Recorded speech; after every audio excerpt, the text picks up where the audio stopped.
কলকাতার বুকে লুকিয়ে আছে ভারতের সবচেয়ে বড় শিবলিঙ্গ। আর এটা প্রায় কেউ জানে না। খিদিরপুরের ভুকাইলা শিব মন্দির সাল ১৭৮০ রাজা জয়নারায়ণ ঘোষাল ব্রিটিশদের আদেশে ফোর্ট উইলিয়াম ছেড়ে এই জায়গায় আসেন আর তৈরি করেন দুটো বিশাল আচ্ছালা শিব মন্দির।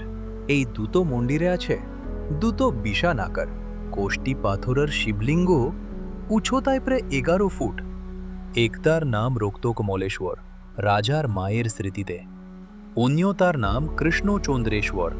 এই মন্দির কমপ্লেক্স কলকাতা পৌরসভার গ্রেড 1 হেরিটেজ।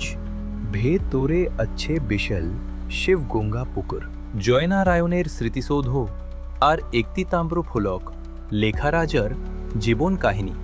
এই মন্দির দেখেছিলে? না দেখলে একবার অবশ্যই যাও। খিদিরপুর ত্রমদেপুর উল্টো দিকে। আর এই ভিডিওটা শেয়ার করো যাতে আরও বেশি মানুষ জানতে পারে কলকাতারই গোপন মহাদেবের কথা। জয় মহাদেব।